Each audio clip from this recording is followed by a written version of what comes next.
Today, have strikes brought the country to a standstill? Are Windrush victims being betrayed? And will Jeremy Corbyn be mentioned at Prime Minister's Questions? This is Politics Live.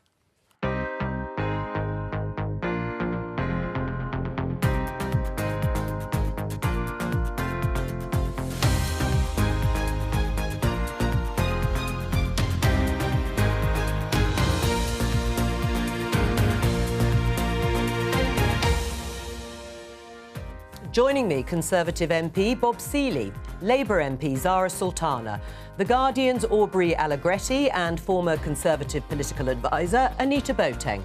Today, teachers have seen a long-term and very severe cut in their pay in real terms, and that's been accompanied by a huge increase in workload. The most important thing for us to do as the government is to halve inflation, is to get inflation down so that everybody feels better off. Hundreds of thousands of teachers, train drivers and civil servants out on strike. Who will blink first, the government or the unions? They've made the promises, but then they're taking back the promises. And it seems to be something that's just happening to the Windrush victims time and time again. Why victims of the Windrush scandal say they're being betrayed by government. The way we vote is changing. You'll need ID to vote in May's elections. Will people be turned away? I would just gently remind him he thought the member for Islington North was the right person to look after our security. Why it was a few years ago. He was supporting the member for Islington North. For 4 long years, he sat next to the member for Islington North. Why does Rishi Sunak so often refer to the former Labour leader at Prime Minister's Questions? And we'll bring you today's question and answer session live at noon.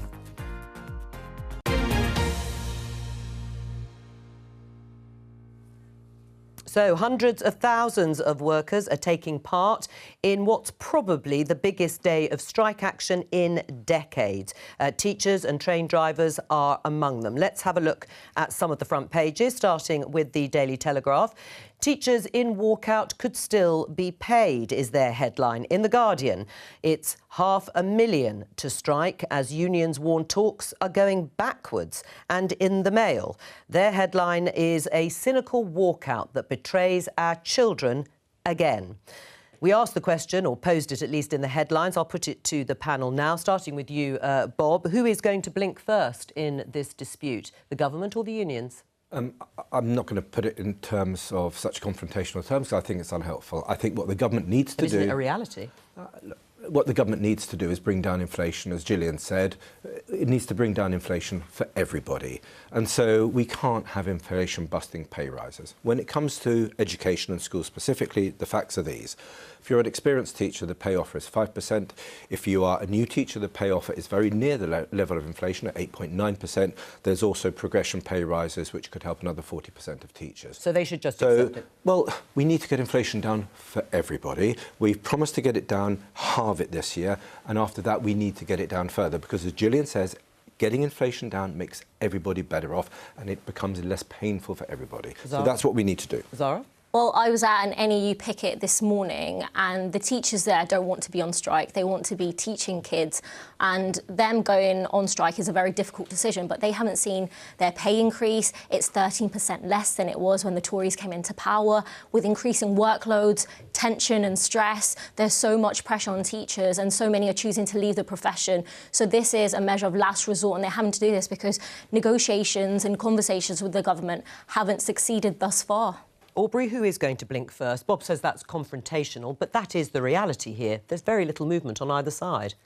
Well, absolutely. The government is trying to paint this as an argument that says there can be no exceptions, that all public sector workers have to accept the Independent Pay Review Body recommendations. Now, they are, of course, picking a rather brave political fight because there are some Conservative MPs who feel that there should have been an exception made for health workers, and that hasn't happened. Now, the progress that we've heard about doesn't seem to be happening. The government indicated there might be some wiggle room for manoeuvre on pay if there was progress on efficiency savings.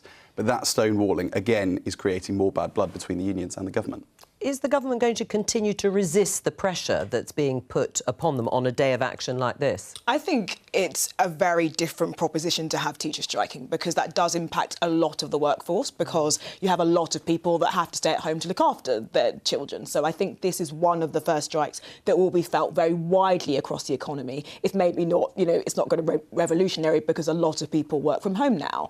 But in terms of the question of how we end up getting out of this situation, I think that looking forward to the next pay settlement seems to be a place where the government is willing to kind of show more flexibility. I think we might end up in a bit of a logjam if we continue with the kind of current stasis that's happening. I think ultimately pupils are really suffering. They've gone through a really tumultuous time. I completely accept and agree with Zara, actually, that teachers have gone through a very difficult time too. It just feels that when you look at the economic situation the government faces and the need to get rid of the backlogs in education as well as in the health system, there isn't a lot of flexibility the government can really show there. Do you think there should be a special case for teachers? Well, the average teacher, again, let's look at teachers and the train drivers, because Anita makes a good point. The average teacher earns just shy of £40,000. So they're actually a lot better off. The average teacher earns nearly £40,000.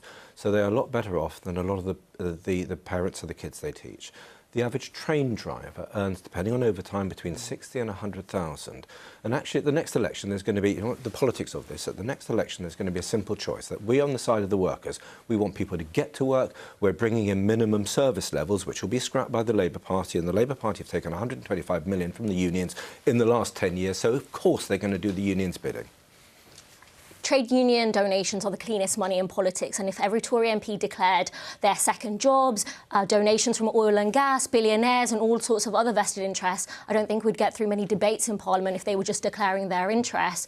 On the point about minimum service levels, if this government truly cared about safety, you'd think they'd mention it at least once in the bill. It doesn't get mentioned even once. It gives wide-ranging powers to the Secretary of State, who will define what minimum safety levels are, which is incredibly authoritarian. And also, if this was a measure to solve the current disputes, it's not going to. It's making the situation worse. And if this government cared about minimum service levels, they should have them on non-strike days. In the NHS, there are already chronic shortages in beds, in staffing. If we look across the public sector, that is the case. In schools, there are shortages. Rather than address those fundamental issues, this is about fighting with the unions, because I guess the government doesn't like strong unions fighting for their workers and advocating for their interests. Bob? Sorry, Zara. I mean, we would love folks to be working, and the idea that we go around picking battles with the unions is nonsense. This is exactly what's happening. But we need to have minimum service levels. If it's such a draconian measure, why does France have it? Why does Germany have it? We have stronger unions. We have some of the most restrictive anti-union legislation in the Western world, and this will make it even worse. They have unions that work with governments, work with industries in a way that some of the more left-wing unions in this country simply don't want. They want to be divisive. So, but why doesn't Brian Chaps want to meet with RMT and other unions to resolve these disputes? Why are the government government ministers have met with unions, but actually it's the train companies responsible for striking the contracts and striking the deals. But I come back to this central point. We're on the side of the workers. You're not. That's 125. You've taken 125 million from the unions. I have not personally taken 125 million MPs, Labour MPs, constituency associations and the Labour Party have taken 125 million and how much from the has the Conservative Party taken from oil and gas, from billionaires, from landlords and property developers and all sorts of other damaging interests? Your policies are paid for by the unions. That's why you are opposing. That's why, Zara, you're opposing the minimum strikes. Very clean and at the next election, you'll be saying you'll be withdrawing this bill, and we'll be saying we need to get this bill in because it's a bill like the French have, like the Germans have, to make sure there are minimum service little in common with Jacob Rees-Mogg, but even he said the bill... But fair point. I'll give you that much. We'll be talking to Mick Whelan, who's the General Secretary of ASLEF, the train drivers' union that has been mentioned in this discussion after Prime Minister's questions, so around 12:30. Let's move on. Let me show you this headline in The Independent. Lib Dem peer Fluella Benjamin hits out at government's disrespect of Windrush generation. This is in response to a U-turn on key reform pledges that were made by the government. Initially, the government adopted all 30 of the proposals in the report that was carried out by Wendy Williams, but has now backtracked on 3 of them.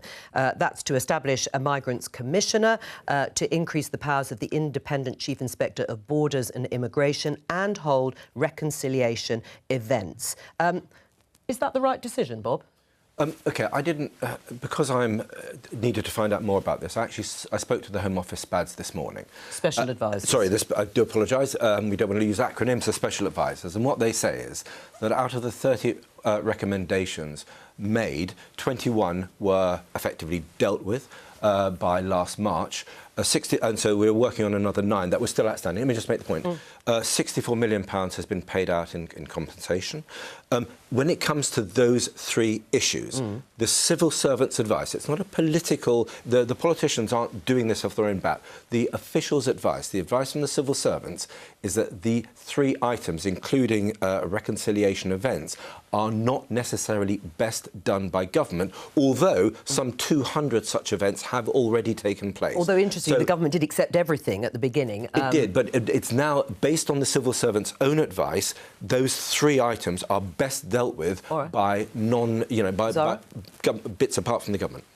Do you accept that as a justification? No, because the Windrush scandal was a shocking injustice to people who lost their homes, jobs, some were deported, some people died before any kind of justice took place for them. And there are issues also with the compensation scheme. There are more people who have been rejected than payments that have been paid out to them.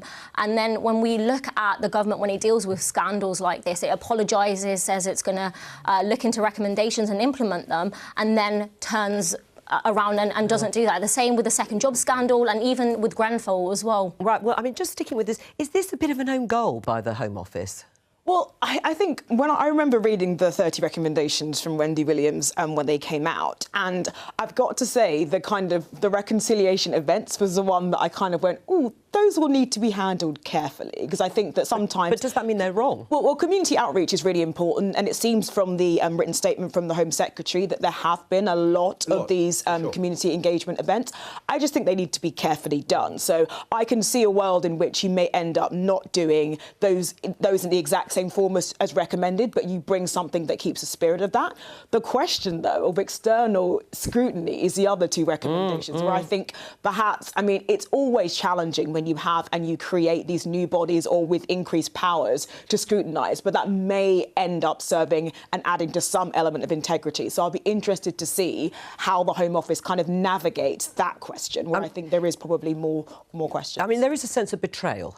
We heard it there in the headlines from someone who suffered as a result of the scandal, you know, British residents perhaps being threatened with deportation. Is that overplayed, then, the sense of betrayal?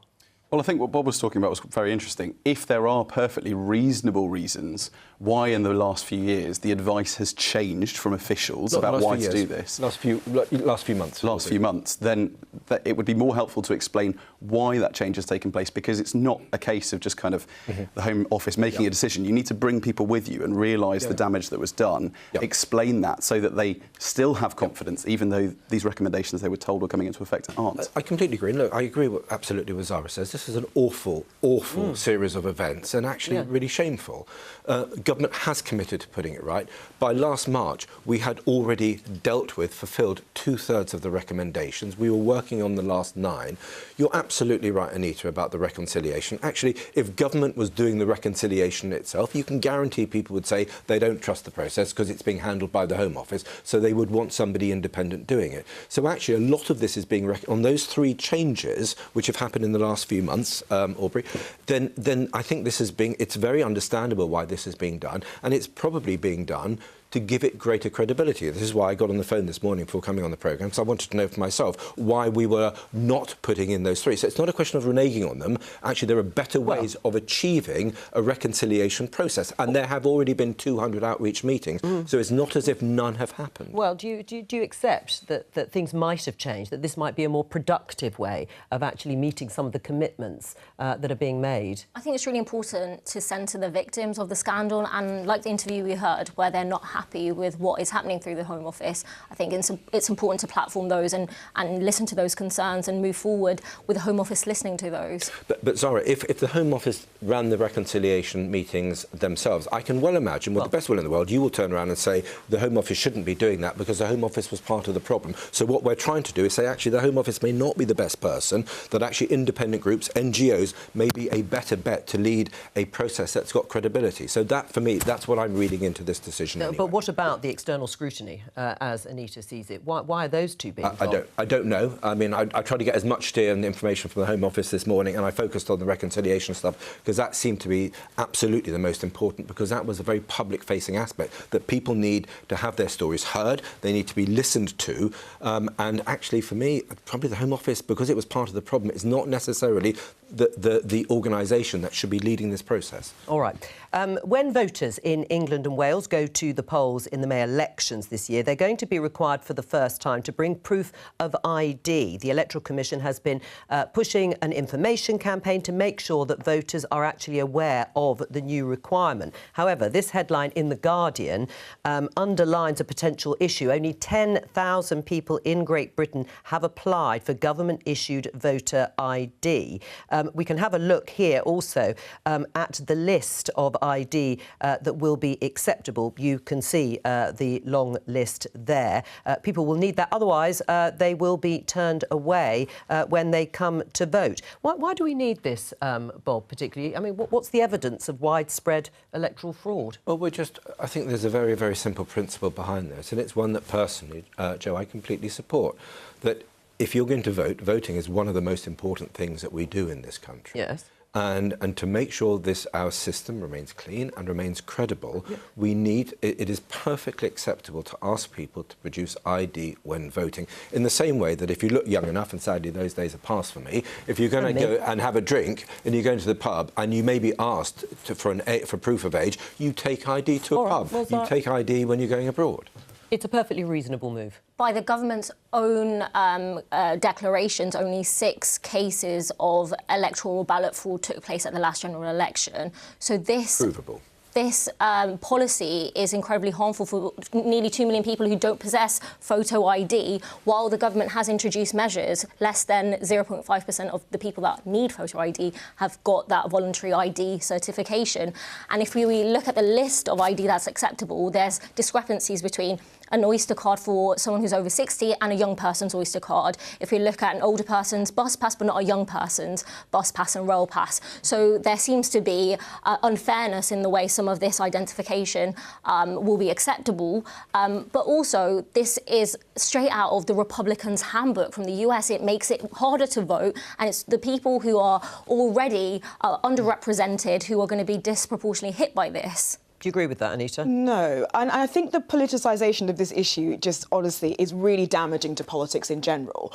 The fundamental situation is that if we take a long-term view, it's probably better for our electoral system that there is some kind of rigour around the process of voting. We use ID when we go to collect a parcel. In Northern Ireland, they've had it for about 20 years. Like, there are very reasonable things that you could see in the long term would benefit and add to the integrity of our electoral system. That's not about saying the system is currently rife with fraud. It's just saying in general it would be better. You've got to do it in a way that is careful, and you've got to do it in a way that allows people to adjust and adapt. And I do think that ultimately when we talk about and we politicise this issue, we're not talking about Northern Ireland. We always talk about the US, which has an entirely different electoral system. And I really think that it fundamentally destroys trust in our electoral system. And I think that the measures the government have put in place around this have been fairly careful, and I think it's going to move us in a direction that our politics in general should go. Aubrey? Well, the argument is that the government is moving too quickly on this and that it's not bringing people with them quickly enough, because obviously the local elections are in May. There's only been 0.5% of people who don't have this kind of ID who've said to have got it in the past 2 weeks. That, at the current rate, we're told it will take about 8 years for the number of people who haven't got it to get it. But the problem with that argument, I mean, as ever, I think Anita summed it up incredibly eloquently. But when it comes to, if we didn't have it for this election, everyone would say, oh, you bring it in for the general election, why haven't you brought it in beforehand? We're trying to bring it in for this election now to make sure that the process actually works like it should. And actually, I agree with Anita. The politicisation of this is really unnecessary. Nobody thinks that having ID in Northern Ireland is somehow disruptive to democracy there. And actually, we don't know, Zara, just on the point of fraud, we don't know how much fraud takes place in the system, because just because only 6 people have been prosecuted, it doesn't mean that there are a small number of additional cases or many hundreds of thousands. You both put this allegation of politicising this. Is that what's happening? I believe that the government has politicised this issue because there isn't evidence for this kind of policy, and instead, when we look at who's going to be impacted, the data shows that these are people who will probably vote for the Labour Party. So what we see with the government is just by hook or crook trying to hold on to power, and we see with a whole raft of policies that they've brought through, that's exactly what they're doing. I mean, is that the risk? You're going to disenfranchise the sorts of people, groups of people who might vote Has Labour. that happened in Northern Ireland? That was going to be my question. So I mean, what we've got to do is absolutely make sure that everyone who wants to vote can vote and they can participate in the process. And what you're going to, we've done pilots around this that has been tested, and a lot of people, for instance, go home and collect ID. A lot of people voting for the first time are quite surprised that they don't need to bring anything with them. I do think that ultimately we've got the elections coming up quickly. We need to make sure people are aware of this. People will adjust, and I think it will happen fairly quickly. And maybe I'm not surprised to hear that people aren't all, sadly, watching programmes like this to know that this is coming in. A lot of people are, Anita. But I think they will adjust when it comes to that first election, and we will see a ground shift. And this conversation that helps people to believe there's some kind of conspiracy against them voting really damages trust in politics. And I think that is disenfranchising, not this. Has Anita convinced you? No, absolutely not. Further to the points I was making was that local councils just haven't been given the support and the advice to be able to implement this in time. I got a letter from my local council today saying we're checking who's registered to vote. They're doing it at the moment. I mean, the thing is your sort of objection, if I can call it that, Aubrey, a practical one rather than a political one? I mean, is there a risk that there'll be a lot of young people who perhaps don't get their ID in time or bring it to the ballot box, to the voting booth? I think that's been a concern raised by the Electoral Commission itself, that essentially this is all being quite rushed and they can't guarantee how well the election will be able to be run in May. And obviously we've talked about the fact that, people are not exactly completely hooked. It's hard enough to get people to register to vote, let alone to then kind of get them to register to have the right ID for it. So there will come a point much closer to polling day probably where there's a big scramble, and then we see the sort of calculation about how many people do we think that this is going to sort of tighten up the rules and regulations around how many fewer instances of voter fraud might there be versus how many people are turned away from polling stations. Is that number really going to be smaller? I mean, are you going to call for it to be postponed, this move, or scrapped altogether? I'd like it to be scrapped entirely. I would want us to have a system where it's easy to vote, where more people are able to vote and more people want to vote, and I feel like this will only make it harder. I mean, that is the point. You do want as many people to vote as possible, don't you? Yeah, you do, for sure, and that's why we need to advertise what we're doing to make sure people are aware. But you also need you need integrity in the system, and as Anita says, actually, every time I turn up to vote, I'm surprised that people don't ask for any ID. You could turn up and say, give whatever name you wanted. And OK, if they've already voted, you're going to have a problem explaining yourself. But if you go early enough, you can literally choose to be any person and you don't have to have identification. It seems bizarre that we've had a system which is so sort of trusting for so long. And actually just having basic ID with you, as Anita said, you have ID when you're picking up a parcel. That is not as important as voting. You have ID when you go to the pub. Yeah, that is not as important as voting. You probably take your driving licence when you're driving. Not all the time. I don't. I hope that's. Is that the law? Let's not discuss your personal idea where you failed to. Zara makes the point about making it easier to vote. I don't think it's difficult to vote now, and I think it's right. I think we absolutely need to move to a system where more people are confident about the process and have their ID. And I think there's never going to be a perfect time to do this. But I do think, on balance, if we bite the bullet and do this now, it will help improve the integrity of our system and trust in our system in the next couple of decades. And I think that is worth doing. Right. I think what we've seen in Northern Ireland, if we look at the data, trust in the integrity of the process, obviously there was a very different context in which it was brought in, but the trust in the integrity of the process is pretty high now as a result of that. So I think it is an important measure in the long view. Let's talk about Jeremy Corbyn, former leader of the Labour Party. He hasn't been in that position since 2020, but he does crop up rather a lot in political debate, and particularly at Prime Minister's questions. Let's have a listen. Mr. Speaker, the difference between him and me is that I stand by my values and my principles even when it is difficult. When I disagreed fundamentally with the previous Prime Minister, I resigned from the government. But for four long years, he sat next to the member for Islington North. When anti-Semitism ran rife, when his predecessor sided with our opponents. That's what's weak, Mr. Speaker. He has no principles and just petty politics. Well, that was Rishi Sunak, and we'll hear from him again in about 20 minutes' time for Prime Minister's Questions today. We're joined now by Jo Coburn from Delta pollster. Jo, is this sort of line of attack from the Prime Minister working?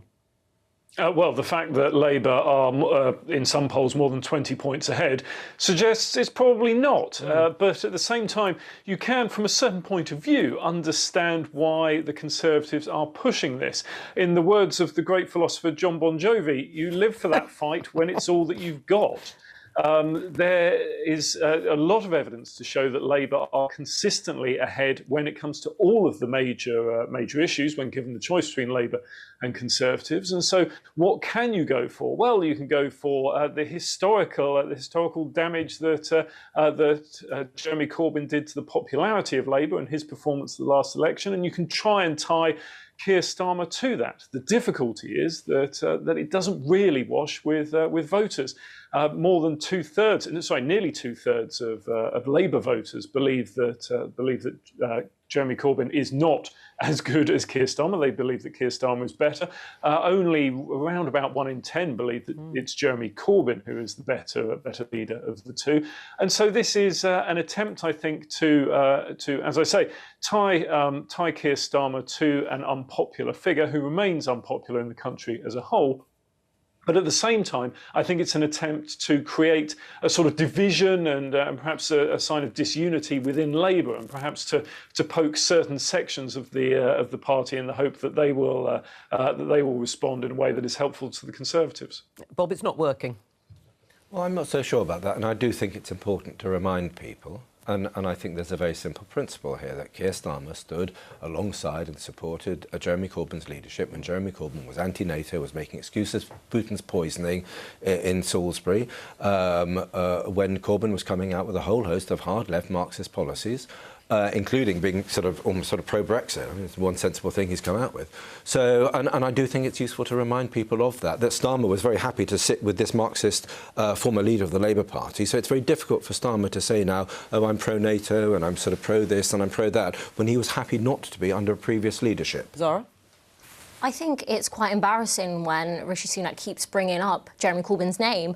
The reason being is it seems quite obvious that they are devoid of any kind of ideas and policies that would actually excite the public or win them over, and the polls show that. So keep bringing Jeremy seems to be the policy or the plan, and it isn't obviously working, but that doesn't mean that they're going to stop. I mean, would you be advising this, Anita, if you were working for a government minister or Rishi Sunak in terms of Labour's 20 points ahead consistently? Well, I think there's more nuance in this approach than is being recognised. And I think the reality of the situation is that actually voters don't know who Keir is, and they don't understand Keir. They don't know what he stands for, and they see him as defined in opposition. So effectively, he kind of just doesn't like whatever the government's doing. So when Zara talks about being devoid of ideas, I smiled because I thought she was referring to the Labour Party.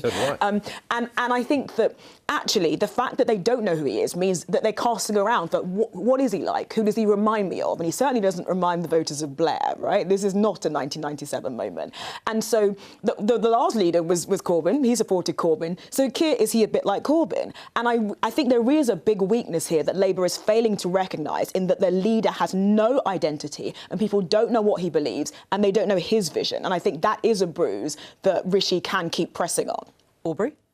I think really this device that's being used by Rishi Sunak is not so much one to be viewed by voters, but it's really about getting the benches behind him roaring, because he knows the power of what it's like when you're Prime Minister and the benches behind you are sort of quite stilted, silent, not behind you.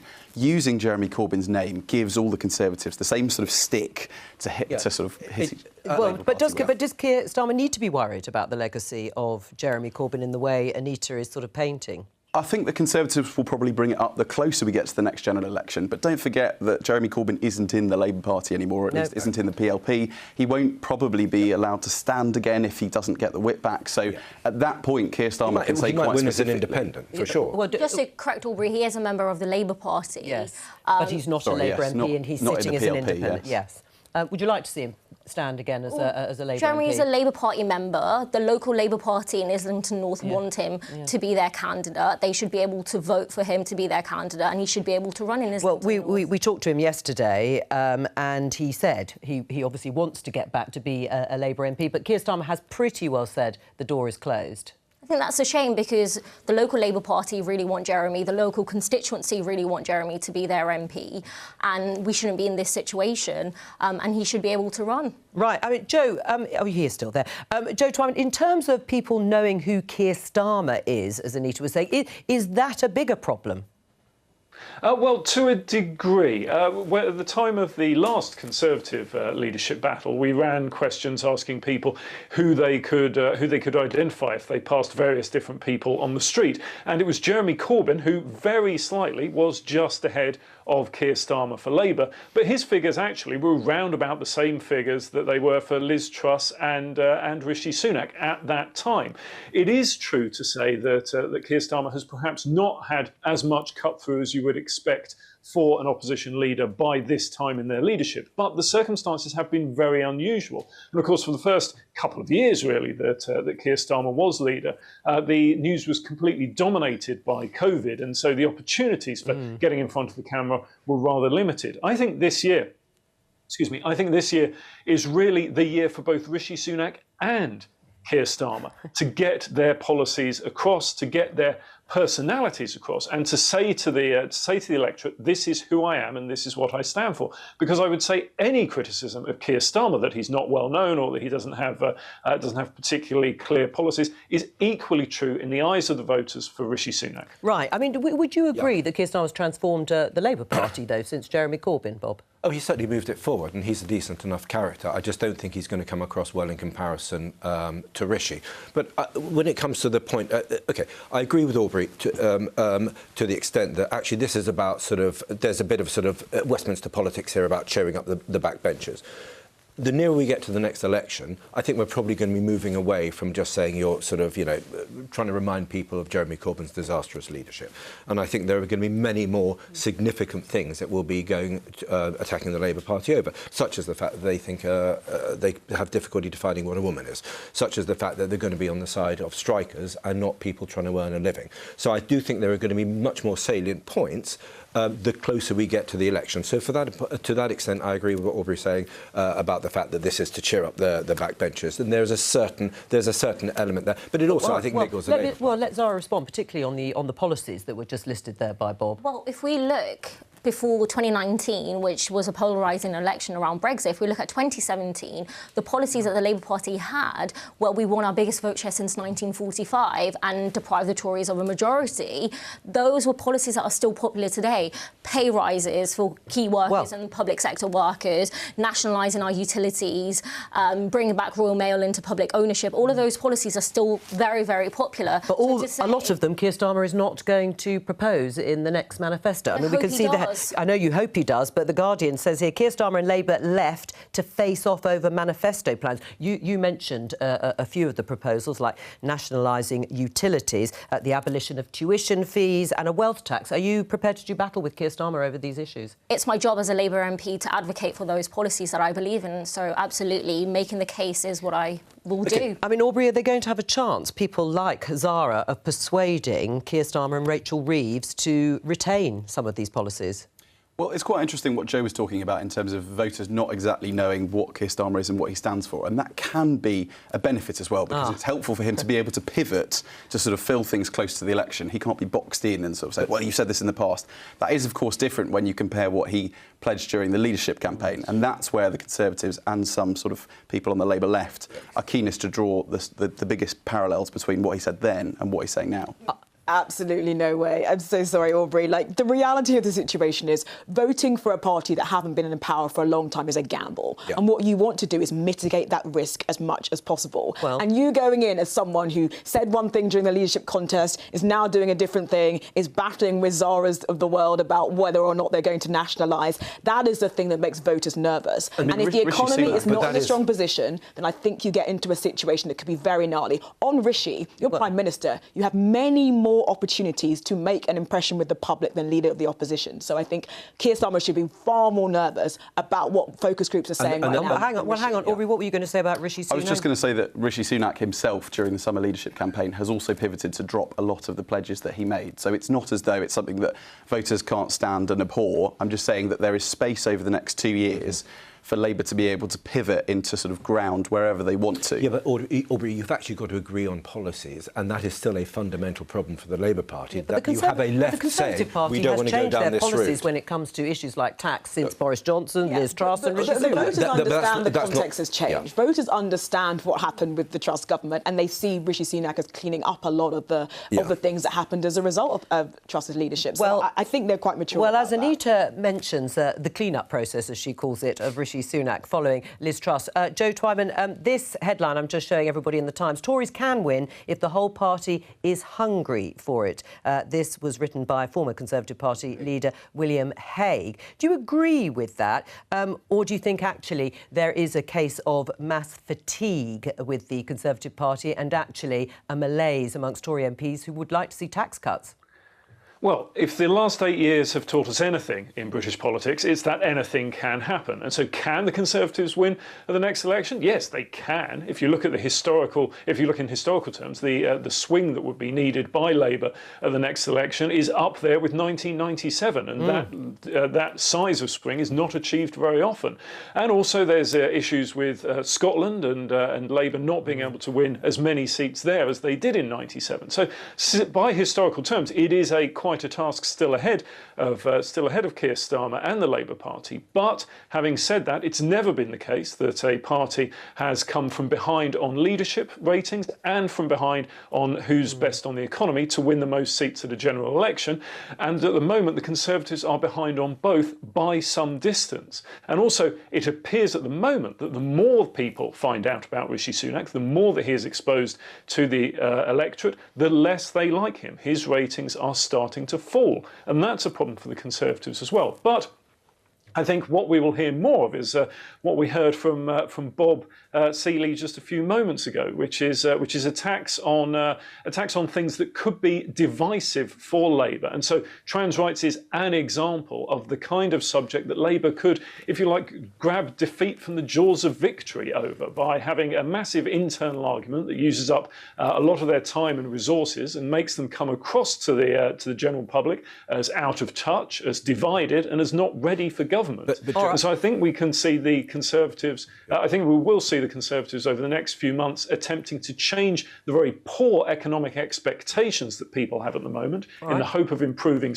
that, and at the same time trying to exploit divisions within Labour. Jo Twyman from Delta Poll, thank you very much. You were wanting to come in. I wanted to put a general question to you, which you can do you want to answer, do the question first? Which is it 92 or 97? Because William Hague, I think, in that article talks about 92, John Major's victory, when it seemed that Labour were a shoo-in at the time under Neil Kinnock. What do you think? Well, it's obviously a very binary way to present a wide range of options, because anything could happen, couldn't it? I mean, I'd say it's much harder to sort of wrestle back the mantles for competence of economic stewardship, for example, of the economy, that the Conservatives have managed to kind of trash over the last few months and are slowly trying to work their way back to reclaiming, that is going to take a very long time, and voters aren't going to be prepared to forgive that in the short term. For this year, this is going to be sort of attritional politics, and this year is absolutely critical. And if we haven't made up that progress by the end of the year, early next year, then for sure, then it will start to look bad. I have a lot of confidence in Rishi to do the job. I have a lot of confidence, sadly, in the inability of Labour to come up with a winning strategy. They won't have answers on boats. They are arguing amongst themselves over the NHS. They can't define a woman. They're on the side of the union bosses. We have huge opportunity. One other thing. Rishi was down in Shanklin in my Conservative club. He knew he was losing last summer. He worked his backside off going around that room and literally had 150 selfies, and he worked absolutely that room, and I've never known somebody to be so determined despite all the odds against him. So he will keep going. Well, I don't think selfies are going to help the Tories get into power. I think what we need are pay rises in the public sector. We need investment in our NHS. We need to address these issues that mean that we have more food banks than McDonald's restaurants, and we have, you know, a record number of billionaires at the same time. There's gross inequality in this country, and this government that's been in power for 13 years is suddenly now waking up to smell the coffee, saying, oh yeah, there are all of these issues. Well, yeah, you've presided over them, so I think it's about a government that's going to address those issues. Right, let me get Anita in because I want to move on and talk about Dominic Raab in just a moment. 92 or 97? I think that, I mean, I've said it, Keir Starmer is not Tony Blair, so I think the 97 there was a lot of positive decisions and a positive sense in the country of choosing Labour as opposed to rejecting the Conservatives, and I don't think we're quite seeing that dynamic. And I think, to Zara's point about the economy, I think there are really tough choices in the economy, and the public are not going to put up with easy solutions, so I do think there is a real concern that if Labour says, vote for us and everything will be amazing, voters will go, we're going through a tough economic time, do we really want to pay and have significantly higher taxes in order to get the kinds of things that Zara is saying will be possible? All right. So I think there's a lot to play for still. 5 minutes until Prime Minister's questions. We can go into the chamber and see if it is filling up or not as questions are being taken. Yes, it is. And, of course, Rishi Sunak and Keir Starmer will be facing each other with questions, no doubt a lot of them about the economy. Peter Barnes, my colleague from the BBC Political Research Unit, will be on standby, listening for any facts that need more investigation or probing. We'll be speaking to him afterwards. Before we get to Prime Minister's questions, let me just show you this headline in the Times. Number 10 was warned of Dominic Raab, Justice Secretary, Deputy Prime Minister, issues of his behaviour before Rishi Sunak promoted him. Does that worry you, Bob Seeley? There are these allegations, I think 24 or so complaints and allegations about bullying. Rishi Sunak is said to have known that there were issues around that. Should he have appointed him? I don't know what the situation is because I'm not inside Downing Street. I can only talk about what I see from Dominic Raab, which is a highly professional, decent, competent person, who's a lot of whom has brought in some great ideas, whether it's Magnitsky Act, fighting, Russian criminality. But this is his treatment of junior staff. This is his treatment of colleagues and officials. Okay. Should he be asked to step aside while this investigation is going in the way that... I just think you've got to respect... I think you've got to respect due process. And my own dealings with Dominic, as like junior colleague of his, actually I found him very unbullying, very decent to work with, and someone who behaves with integrity. And I hope that comes out in the report. Sadly, I hear stories of the power dynamics in Westminster play out like this, so I'm not surprised, but it is incredibly worrying, and I think it needs to be taken seriously. And one of the first things that Rishi Sunak could do is tell him to step aside while this is being properly investigated. But, the Tories have had several high-profile secretaries of state being investigated for bullying. We saw Priti Patel's investigation. So all of these claims have to be taken absolutely seriously. Why isn't he taking decisive action, which is what he's being asked to do by Labour and the unions, in terms of Dominic Raab? Well, Rishi Sunak obviously just wants to ensure that there's a process in place. The problem is this has been dragging on for quite a long time. In the case of Nadeem Zahawi, it was quick. That review was very, very quick, whereas with this instance, it seems there isn't yet an end point, and there seem to be more and more people coming forward to make these complaints as well. We have to follow some kind of due process. You can't just hang people out well, I mean, is that the reason? Is he using it as cover? At the end of the day, it will be a political decision that Rishi Sunak has to take. People can present the facts in front of him all they like, and you could argue that and as the Times was reporting, there were specific sort of informal warnings made to various people. Whether or not that was directly Rishi Sunak, we don't know. But at the end of the day, it will be a political decision for Rishi Sunak. Just briefly. Yeah, but you can't make a decision unless you know all the facts. And I think it's a slightly different process because the Cabinet Office is investigating. I should say I've worked with Dominic when I was in the Ministry of Justice. He was a junior minister.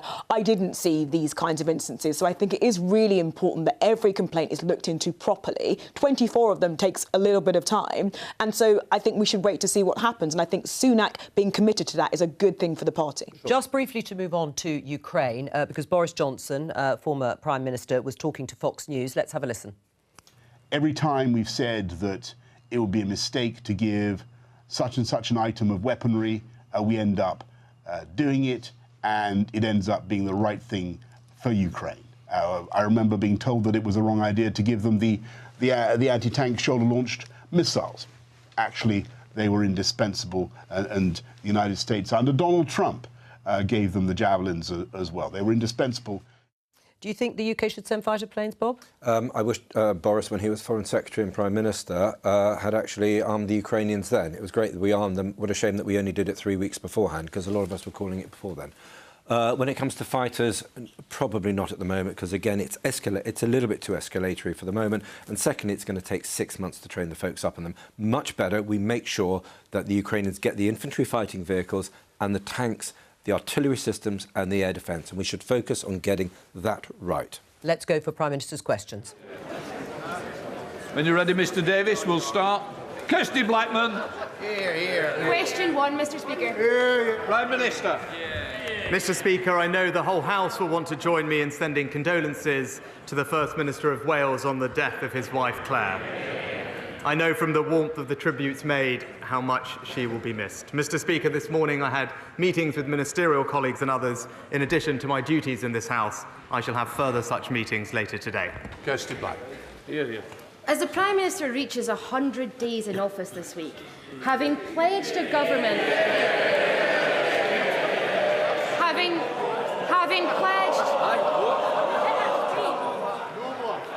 Having pledged a government marked by integrity, what are his thoughts on the UK being one of only 5 countries, along with Oman, Azerbaijan, Myanmar and Qatar, that has seen a decrease in Transparency International's corruption index score since last year? Well, Mr Speaker, in fact, there's widespread recognition and support for the UK's approach to transparency and indeed tackling corruption. Indeed, the most recent report from the FATF body commended the UK for the steps that it had taken. Sir Robert Neal. Thank you, Mr Speaker. I refer to my entry in the Register of Interests. Arts Council England was established to increase access to great art for the population. There's real concern and anger that their current funding decisions do the exactly reverse of that on the basis of inadequate evidence and a lack of transparency in the process. Will my right honourable friend meet with me and other concerned members to discuss the situation in which centres of national excellence like English National Opera are at risk of closure and discuss a way in which we can reform the operations of Arts Council, which many people no longer feel is fit for purpose? Well, Mr Speaker, I know that this is an issue that my honourable friend deeply cares about. He will know that decisions made by the Arts Council are taken at arm's length from government. DCMS ministers have been assured that that process was robust, but I will ensure that he gets a meeting with a relevant minister to discuss this important matter further. We now come to the Leader of the Opposition, Keir Starmer. Thank you, Mr Speaker. Can I join the Prime Minister in his words about the First Minister of Wales and the sad loss of his wife? Everybody, I think, knows just how close they were, and I know that he's absolutely devastated by her loss at the weekend. Mr Speaker, when the Prime Minister briefly emerged from his hibernation at the weekend, he raised more questions than answers. So, in the interests of integrity and accountability, can he set the record straight? Did his now former chair tell government officials that he was under investigation by the taxman before or after the Prime Minister appointed him? Prime Minister. Mr. Speaker, I appointed the independent adviser to investigate this matter fully. He has set out his findings in detail over the weekend, and on receipt of those findings, I took action, and I'd refer the honourable gentleman to the independent adviser's report. Keir Starmer. Oh, come on! Anyone picking up a newspaper in July last year would have known that HMRC and the National Crime Agency were investigating months before he appointed him. Mr. Speaker, The Independent, 6th of July, new Chancellor's finances secretly investigated by the National Crime Agency. The Observer, 3 days later, 9th of July, revealed officials raised flag over tax affairs before he was appointed Chancellor. The Financial Times, the next day, 10th of July, pressure bills to explain his finances. Is he saying his officials hid this information from him, or was he just too incurious to ask any questions? Mr. Speaker, as I've said before at the dispatch box, the usual appointments process was followed with respect to the Minister without portfolio. No issues were raised with me at the time of his appointment, but as the independent adviser's report makes clear, there was a serious breach of the Ministerial Code, and that's why I took decisive action on receipt of that report. So, in relation to his former chair, his defence is, nobody told me, I didn't know, I didn't ask any questions. Is the Prime Minister now also going to claim that he was the... Order, Prime Minister. Mr Gullis, we heard enough last week. I can't hear what you're saying. I might not be able to hear what you're saying, but I can certainly see your mouth moving. It'll be moving outside if it continues. Prime Minister. So for his former chair, nobody told me, I didn't know, I didn't ask any questions. Is the Prime Minister now also going to claim that he's the only person completely unaware of serious allegations of bullying against the Deputy Prime Minister before he appointed him? Prime Minister. So, Mr. Speaker, the honourable gentleman asked these questions about what was known, and I followed due process. I appointed an independent adviser as soon as I was made aware of new information. The independent advisers conducted this process. But if he is so concerned about what people are saying and is so concerned about behaviour in public life, then recently one of his own MPs was forced to speak out because being in his party had reminded her of being in an abusive relationship. And then his own office was caught undermining her. He ought to be supporting her and her colleagues, but if he can't be trusted to stand up for the women in his party, he can't be trusted to stand up for Britain. Mr. Speaker, at the last count, the Deputy Prime Minister was facing 24 separate allegations of bullying. According to recent reports, some of the complainants were physically sick. One says they were left suicidal. How would he feel if one of his friends or relatives was being forced to work for a bully simply because the man at the top was too weak to do anything about it? Mr. Speaker, I noticed he didn't say anything about why one of his own MPs describes being in his own party. And Mr. Niffer, when I was made aware of formal complaints, I instructed a leading independent KC to conduct an investigation because I take action when these things happen. But what did he say at the weekend? He said at the weekend that hate had been allowed to spread unchallenged in the Labour Party under his predecessor. He was speaking as if he wasn't even there. But he was sitting right next to him, supporting him for 4 long years, not challenging. And it is typical of him, Mr. Speaker, declining to lead, sitting on the fence, carping from the sidelines, and never standing up for a principle that matters. Prime Minister. Please stop.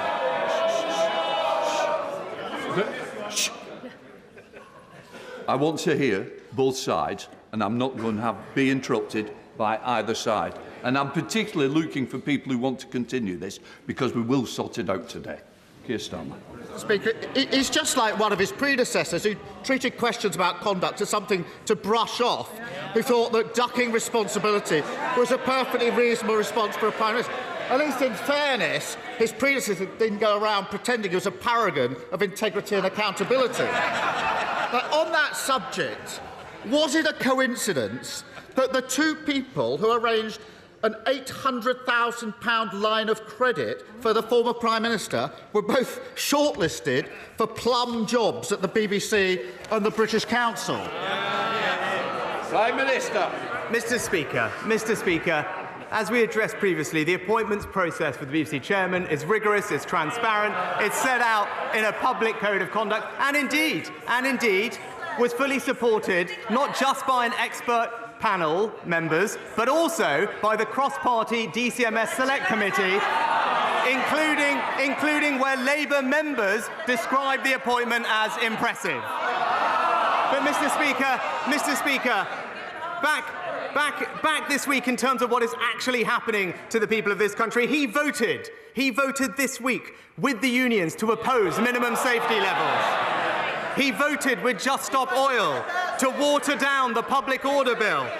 And what do the unions and Just Stop Oil have in common? They bankroll him and his party, Mr. Speaker. So while he sides with extremist protesters and union bosses, we stand up for hard-working Britons and school children.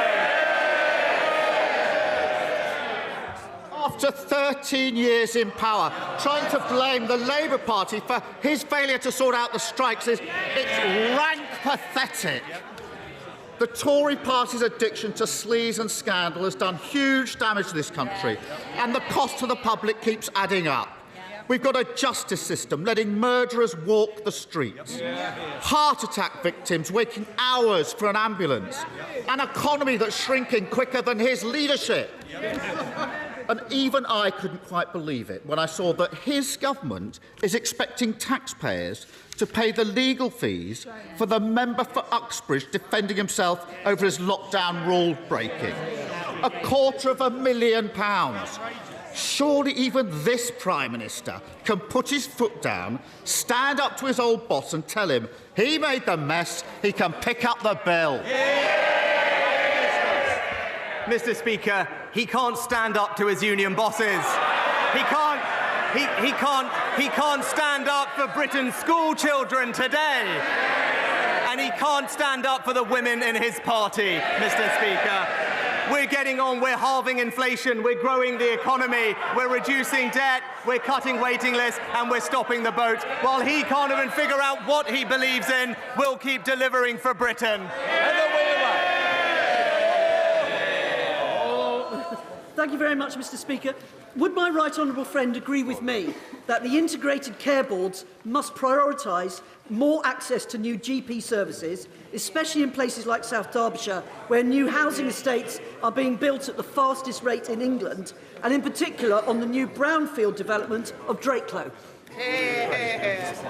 Well, Mr. Speaker, the government is committed to increasing the number of doctors in general practice, and last year saw the highest ever number of doctors accept a GP training place. The BMA are consulted each year on the funding of GP services, and my honourable friend will know that the NHS has a statutory duty to ensure sufficient medical services, including general practice, in each local area. Leader of the SNP, Stephen Flynn. Mr. Speaker, I'd like to pass on my condolences and indeed those of my party to the First Minister of Wales, and also to the family, friends and colleagues of firefighter Barry Martin, who so sadly lost his life following the blaze in Edinburgh just last week. Mr. Speaker, we've just marked the 3-year anniversary of Brexit, and we've learned... They'll not be cheering in a moment, Mr. Speaker, because we have learned three things. The UK's trade deficit has grown. The economy is being hit to the tune of £100 billion each year, and of course, we know that the UK's economy is expected to be the worst performing of all advanced nations. Does the Prime Minister still believe that the UK can afford not to be in the European Union? Prime Minister. Well, Mr. Speaker, if you actually look at it, since Brexit, the UK has grown exactly the same as Germany has, Mr. Speaker. But not only that, we are taking advantage of Brexit to deliver for the people across the UK, whether it's the fishing and farming communities of Scotland, whether it's through the 2 new free ports that we've just announced. But, Mr. Speaker, the difference between his party and ours is that we respect referendums. Mr. Speaker, let's be clear. Taken together, 2022 and 2023 are expected to be the worst years for living standards since the 1930s, and the economy is expected to perform worse than sanction-hit Russia. So as the Brexit ship sinks, with the Prime Minister and the Leader of the Opposition at the helm, does he blame those Scots who want to jump aboard the independence lifeboat? Well, Mr. Speaker, the number one factor that is impacting people's living standards, inflation, caused by high energy prices as a result of a war in Ukraine, Mr. Speaker. It's got nothing to do with Brexit, and that's why the government is taking significant action, supporting every family with £900 this winter. But what I would say to him is, rather than obsess about constitutional arrangements, focus on delivering for the people of Scotland. That's what we will do. David Johnson. Yeah. Thank you, Mr. Speaker. The baby daughter of my constituents, Gary and Sarah Andrews, died just 23 minutes after she was born. When they asked questions about that, the parents were told that these things happen, and that if they had to listen to the concerns of every mother, they would be overrun. Thanks to dogged campaigning by Gary and Sarah and other parents whose babies had died avoidably, Nottingham University Hospital's trust was found to have systemic failures, and last week was given the highest fine that's ever been given for failings in maternity care. Does my right honourable friend agree with me that this case, this situation, has to serve not just as a watershed moment for having the highest standards of maternity care, but also that when things do go wrong in something like an NHS trust or another public body, they have to be open and honest and transparent about their failings so that people can get the truth and not have it hidden from them? Well, Mr. Speaker, I'm very sorry to hear about the tragic case that my honourable friend raises, and I know the whole House will join me in sending our thoughts to Gary and Sarah. We want to make sure that the NHS is the best and safest place in the world to give birth, and the NHS has taken steps to improve, but cases such as the one that my honourable friend raises highlight that more must be done. Nottingham University Trust is receiving support from the expert maternity improvement advisors, and nationally the Royal College is implementing the recommendations from the independent Ockenden report, together with £127 million of extra investment. But my honourable friend is absolutely right. When situations like this do arise, transparency is paramount so we can seek answers and make improvements. Caroline Lucas. Thank you very much, Mr. Speaker. It's nearly 10 years since the tragic death of 9-year-old Ella Roberta, the first person ever to have air pollution listed on her death certificate. Yesterday's Environmental Improvement Plan pledges to improve air quality, but the government's targets are for 2040. That's a whole generation away. I don't think that's fast enough, and neither does Ella's mum, Rosamond Adu Kisi-Deborah. So on her mum's behalf, will the Prime Minister agree to meet us both to discuss the life-saving measures in a new proposed bill called Ella's Law? Mr. Speaker, it's obviously very sad to hear the case of Ella, and our thoughts and hearts go out to her family. With regard to the legislation, as my honourable friend, the Environment Secretary, will be making a statement later today, we are confident that the measures we are putting in place are not only legally binding, but also world-leading in tackling air quality. The record over the past 10 years is one where every single air particulate has been reduced, with binding targets to continue reducing them in future, and indeed the Environment Act makes sure that we have the capability, accountability and ambition we need to make all the effective interventions to drive down air pollution. Dr. Liam Fox. Thank you, Mr. Speaker. Compared to what some people seem to believe, 82% of the jobs in our economy are in the private sector, compared to 18% in the public sector. Most of those private sector jobs will be in small businesses, the small businesses that we will depend upon for wealth creation and prosperity in the future.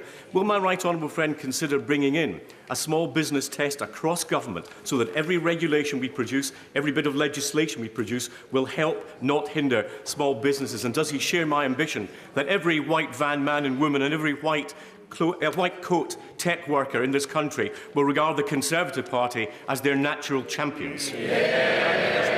Well, my right honourable friend is absolutely right, and this government is proud to join with him in supporting small businesses. I'm pleased to tell my honourable friend that we do have a small business test to consider whether the impacts of regulatory changes will disproportionately affect small and micro businesses. I will make sure that we are applying that test rigorously, and he'll be pleased to know that many small businesses will benefit from billions of pounds in business rates reductions this coming financial year, as well as our annual investment allowance, which at £1 million is the most generous tax incentive for investment for small businesses anywhere in the world. And McLaughlin.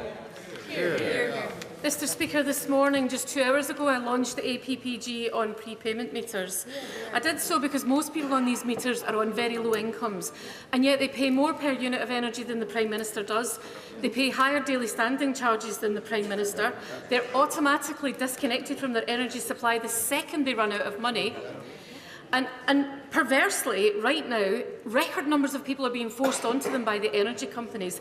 Can the Prime Minister even begin to imagine how terrifying that moment is when the lights go out and everything shuts down? And will he agree with me, rather than reading out, please, what he's got written in front of him, will he just agree with me that what I've just described is completely unfair? Well, Mr. Speaker, the government does recognise the challenges facing those on prepayment meters, and that's why the government is taking action. The Secretary of State has set out 5 very specific points on prepayment meters. Energy suppliers are being spoken to make sure that they treat customers with the respect and flexibility that they deserve. And finally, Ofgem have announced that they are launching a review into supplier practices in relation to prepayment meters. But all of this, Mr. Speaker, comes on top of the considerable financial support that this government has provided to help people with their energy bills, with more of that support being targeted at the most vulnerable families in our society. McLean. Thank you, Mr. Speaker. After 8,000 residents of Redditch signed my petition to bring back chemotherapy to the Alex, the Trust reversed their decision to leave it at Kidderminster permanently. A fantastic win for our town. And I'm grateful to the local acute trust for listening so carefully and changing their mind. So does the Prime Minister agree with me that it's right that the acute trust can change its mind on the provision of maternity and paediatric services so that women can give birth in our wonderful town of Redditch? Well, Mr. Speaker, my honourable friend has clearly been a fantastic advocate for the Alex and for her constituents. We have awarded £10.5 million to the local trust, and I understand that some of that funding is being used to improve maternity and paediatric services at the nearby Worcestershire Royal. My honourable friend will know that these operational decisions are being made by integrated care boards, and I know that she will continue to make her views known. Andrew Gwynn. Mr. Speaker, if I had £1 for every time I'd heard the Prime Minister's weak excuses, I'd be able to pay the former Chancellor's tax bill. Because it was last July that it was reported that the National Crime Agency had investigated the Right Honourable Member for Stratford-on-Avon. The then Prime Minister knew. The media knew. We all knew. It's inconceivable that the current Prime Minister didn't know. So why did he choose to ignore it? That's right. Mr. Speaker, I appointed an independent adviser to fully examine the matter, establish facts, and report back. That's the process that the party opposite called for. That's the process that we followed. John Penrose. Mr. Speaker, 2 years ago, the Prime Minister commissioned me to propose 30 ways to boost growth and make Britain the most competitive country in the world. So far, we're underway with about half of them. But some of the most valuable, like reforming ponderous and expensive utilities regulators or building on our international lead in open banking, haven't moved at all. So will he meet with me to discuss how to channel our inner Nigel Lawsons and unblock the arteries of our economy with low-cost, pro-competition, supply-side reforms? Prime Minister. Mr. Speaker, my honourable friend has a long track record in advocating for and implementing policies that increase our competitiveness and reform the supply side of our economy. His report was fantastic, and I look forward to meeting with him to discuss them further and help drive growth in this country. Catherine West. Mr. Speaker, ambulance waiting times are out of control. My constituent contacted me regarding her 93-year-old mother who lay collapsed on the ground at home for 17 hours and then queued for 13 hours to get into the hospital. And yet on Monday, the Prime Minister said he had his fingers crossed that ambulance waiting times would be reduced. Does he really think that's enough? Well, Mr. Speaker, if the honourable lady actually looked, we published on Monday a comprehensive plan to reduce wait times in A&E and with ambulances, backed with more funding and reform of the system, more beds, more ambulances, more staff. And indeed, Mr. Speaker, it was a plan that was warmly welcomed by all of those working in emergency care and the ambulance services. They recognise that this plan will deliver reduced waiting times and improve care across the country, including in Labour-run Wales, where there are some things we can benefit them from. Jerome Mayo. Mr. Speaker, if you grow up in Norfolk and you want to be a dentist, the nearest place you can train is in Birmingham or in London. So it's not really surprising, is it, that in Norfolk we have a dearth of dentists, whether it's NHS or private. We also know that where there is a dental training school, more dentists end up working locally. So will my right honourable friend agree to look again at the benefits of establishing a dental training school alongside the excellent medical school at the University of East Anglia?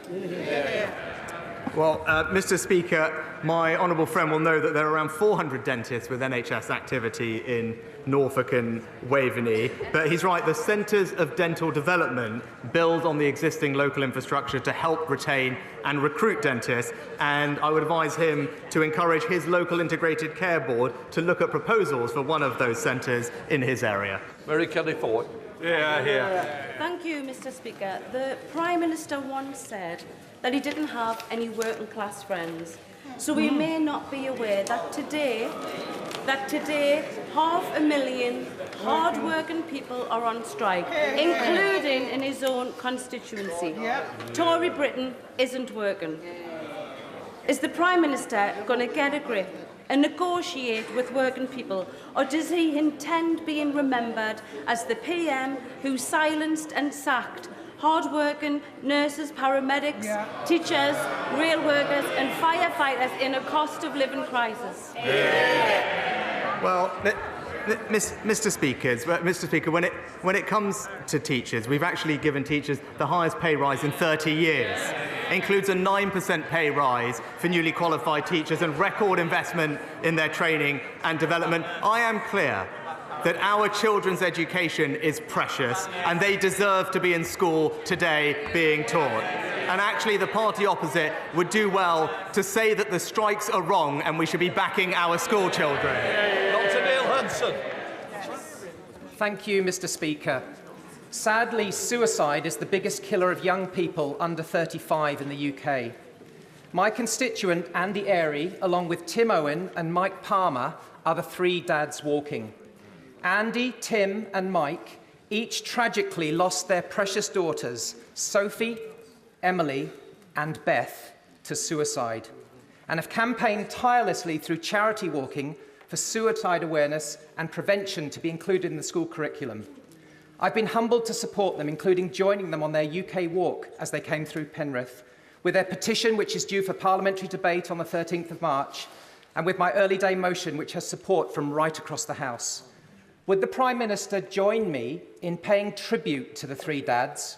And would he meet with me and the three dads to discuss suicide prevention and ultimately save young lives in the future?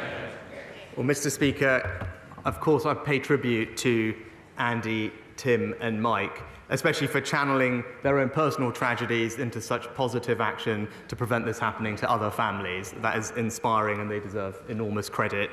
The government is taking action to improve the provision of mental health services for young people in schools and colleges, but I would be delighted to meet with him and Andy, Mike and Tim to discuss what more we can do. Ian Blackford.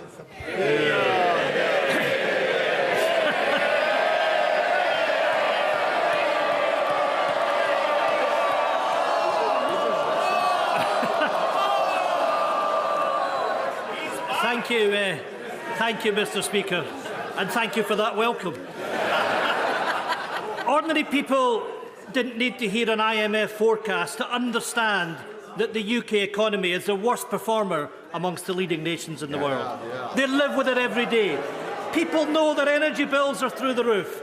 They know that 750,000 households face defaulting on their mortgages while house prices fall. And they know that food prices are rising at a record rate of 16.7% as of today. The Prime Minister is 100 days in office, his party 13 years in power. In all that time, does the Prime Minister ever reflect that the only thing that the Tory party has been good at is pushing people into poverty?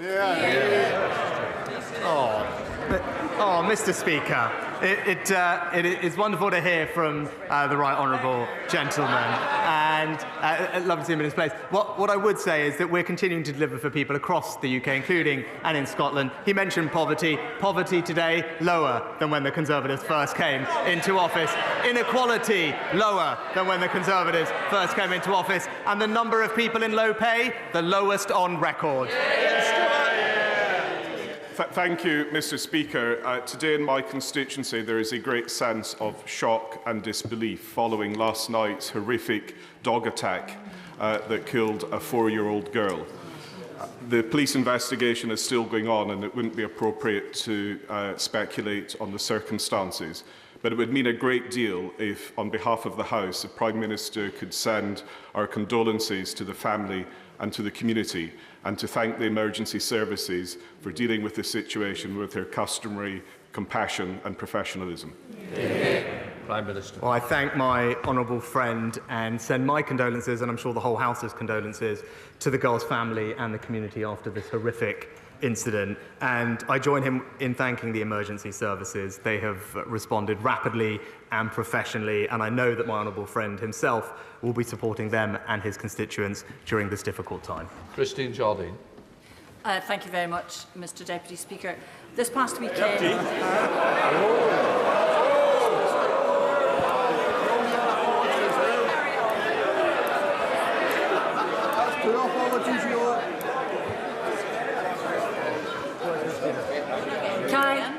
Can I blame the pain? Can I blame the painkillers, please?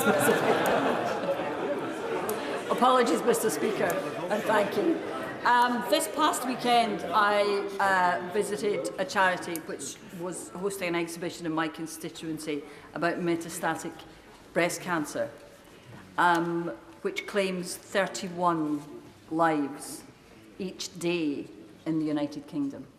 And the women there asked me to convey at the first opportunity to the government the need for more awareness, more support, more research and more drug availability. Can I ask the Prime Minister if he will do that, if he will help to bring that support? But also, I have written to the Scottish Government asking for their support, if in his next meetings with the First Minister he would mention it to her. Well, Mr. Speaker, can I pay tribute to the charity that the Honourable Lady mentioned and for the work they do? She's absolutely right. Awareness is key in tackling and identifying breast cancer symptoms early. One of the reasons why we're investing more in diagnostic and screening tools to make sure that we can detect more cancers earlier and treat them and ultimately save people's lives. I would be happy to pick up this particular topic with the First Minister when I next speak to her and ensure that we are working together to improve cancer services for everyone, regardless of where they live in the UK. Thank you, Mr. Speaker. In the United Kingdom government's negotiations with the EU regarding the Northern Ireland Protocol, would the Prime Minister kindly confirm to the House that the sovereignty of the United Kingdom and its four nations will not be compromised? Mr. Speaker, I can give my honourable friend that assurance. I know this is something that he cares passionately about. The implementation of the protocol is having an impact for communities in Northern Ireland. That's why it needs to be addressed, and that's what we are attempting to do through constructive dialogue. But the goal in that must be to ensure Northern Ireland's place in our precious union. Kim Johnson. Thank you, Mr. Speaker. Since the election of the fascist Israeli government in December last year, there has been an increase in human rights violations against Palestinian civilians, including children. So can the Prime Minister tell us how he is challenging what Amnesty and other human rights organisations are referring to an apartheid state? Well, Mr. Speaker, the Honourable Lady also failed to mention the horrific attacks on civilians inside Israel as well. And it's important in this matter to remain calm and urge all sides to strive for peace. And that's very much what I will do as Prime Minister and in the conversations that I've had with the Israeli Prime Minister.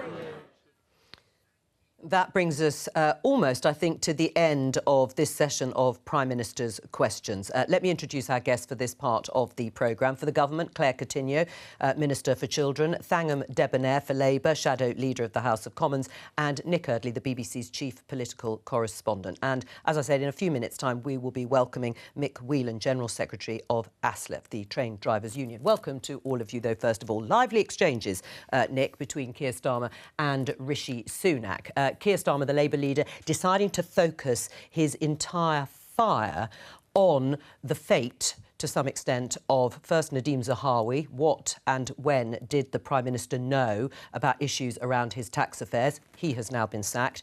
And the Deputy Prime Minister sitting there right next to Rishi Sunak and the 24 complaints of bullying that are being investigated. How successful do you think Keir Starmer was in trying to actually say this Prime Minister is weak?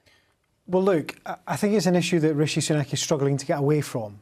And the problem I think he has at the moment is he is facing increasing questions about what he knew and when, about both the claims about Nadeem Zahawi and the claims that are being investigated about Dominic Raab. And you saw the Prime Minister try and turn this round. He's clearly not comfortable talking about it. He wants to try and defer to the independent advisor or to the KC who's looking in to Mr Raab just now. I did think the fact that Dominic Raab was sitting to his right was quite telling, because I'm sure Claire will tell us, a lot of Conservative MPs think that Dominic Raab's coat is on a sugary peg at the moment, that he's in a lot of trouble and that he may struggle to get through this. I was speaking to one minister just before PMQs who said the language here is going to tell us a lot. If the Prime Minister sounds really supportive of Mr Raab, maybe he's got a chance. The fact that the Deputy Prime Minister was right beside him suggests to me that maybe Mr Sunak is going to try and hold on to him. But the level of complaints that we know have now been made about Mr Raab are going to make that, I think, a bit of a tricky sell. Claire, does Rishi Sunak need to explain what he did know about Nadeem Zahawi, the former party chairman, about his tax affairs and when, even though he's now gone, and Dominic Raab before he appointed both of them? Well, look, he has with, you know, in these cases. I think with Nadeem Zahawi, he said last week at PMQs, there was a new statement that came out with information. I think it was the week before that. He appointed his independent advisor, Sir Laurie Magnus, to go and look into it. That reported very quickly, and then he took swift action on it. So I think what you've seen from him the whole way through this is he's used, I think, a fair and due process of independent advisor to look into what's happened, and when the facts are established, he's taking action. Right, so it's cover. It's cover for him, because he's not strong enough to actually make a decision himself about everything that was in the public domain, certainly about Nadeem Zahawi and, to some extent, Dominic Raab. I would strongly push back on that. I think if you look at what's happened over the past 6 months, people said you must appoint an independent ethics advisor. And I think it's a bit rich for people then to complain when you use the independent ethics advisor to establish facts. You know, the PM is not himself a chief detective to go around fact-finding. I think it's quite right that you've got someone who's an independent advisor who can go and look at the facts, put it to him, and then he can take that decision, which he did very quickly. What's wrong with that, Fangham? Oh, goodness me. Well, I was one of the people who called for the independent ethics advisor, and the Prime Minister actually referred to that last week. Yes, of course, we needed an independent ethics advisor. We needed one last July, frankly, when Nadeem Zahawi was appointed, and then tried to sue a journalist for raising this very issue. It was in the public domain. Rishi Sunak did not have to wait for the report of the independent ethics advisor to sack his chair. The thing about Nadeem Zahawi was he was in charge of our money, our taxes, whilst he himself was in dispute with the taxman, and he tried to sue a journalist for pointing this fact out at the time. There was enough already there in the public domain for Rishi Sunak to sack him and continue with the ethics advisor's investigation. Prime Ministers sack ministers all the time without independent ethics advisors ruling. He could have easily done that and still had the independent ethics advisor's report. Claire? No, I mean, I disagree with that. I think what's happened is there was new information that he put out in a statement, and then that process took a couple of weeks. So to say I don't want to wait for time for the independent ethics advisor to look at things when it's been 2 weeks, but are you I think it's pretty Are you happy with the fact that rich. for the last 2 weeks this has been clouding your messaging? I mean, the government should be governing. It has been distracting for the government. It's also been distracting for whatever messaging you've been trying to get out over the last 2 weeks. Whatever you've been trying to announce, I don't know what it was, because it hasn't cut through, because that's all that's been on the news about the Tory government is the failure to sack Nadeem Zahawi, who was in charge of our money, in charge of our taxes, in charge of the tax office when he himself was in dispute with the tax office and didn't, it seems, be completely open and honest. Well, but Rishi Sunak didn't even answer any of those questions this morning. Hang on, I would say that obviously the politically expedient thing to do would be to act immediately and things like That'd that. be the right thing to do. No, hang on a second. I actually think the right thing to do is to wait those 2 weeks to let someone independently assess the facts. I think most people in the public would accept that waiting 2 weeks for someone to put forward the facts so you can make a proper decision is actually the right thing to do. No, it's weak. That's what would happen. No, I'm sorry. Weak. I think that's actually quite strong. And I think that's what would happen in any professional organisation. But it isn't any professional organisation. It's a government. It's a weak Prime Minister who must have known, because just because there is an appointments process in which information has to be declared, Nadeem Zahawi should have declared various pieces of information. I think it's very telling that Rishi Sunak didn't even have the strength to answer any of Keir Starmer's questions on that. It's a weak Prime Minister who failed to sack Nadeem Zahawi in good time. As a result, there's been a distraction from your government and there's been none of your announcements getting through to the public. Claire, I think I'm right in saying that you were Rishi Sunak's PPS at the time that the first reports came out about Nadeem Zahawi's tax affairs. Were they looked into at all? Well, I mean, so Nadeem, when he was Chancellor, obviously Rishi had resigned at that point, so I wasn't his PPS. You were with Rishi Sunak when... Well, I mean, he wasn't in government, so when he was Chancellor was the first time that reports emerged about Nadeem Zahawi's tax affairs. I'm just wondering if anyone in government looked into it, had any sort of interest in the reports at the time? So, I mean, I was mainly working on cost of living and things like that when I was working for Rishi Sunak. Those are the conversations that I was having in government as we were putting forward, you know, energy packages of support for people. So that's what I was focused on, and I didn't personally have any conversations with anyone. Fangham, Rishi Sunak raised comments by the Labour MP, Rosie Duffield, in response to the claims being thrown at him by Keir Starmer about being weak over his ministers. Now, Rosie Duffield had likened her treatment in the Labour Party to an abusive relationship. Does Labour have a woman problem? Absolutely not. I mean, Labour's the party that brought in the Equal Pay Act, Sex Discrimination Act, almost all the legislation on violence against women and girls. I was working in the violence against women and girls movement for 26 years up until I was elected as an MP. And in that time, I can tell you that the progress that we made under Labour governments was extraordinary.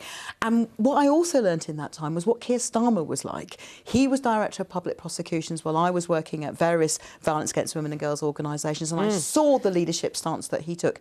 Now we have more than 50% of the Parliamentary Labour Party are women, and we are strong, vocal women.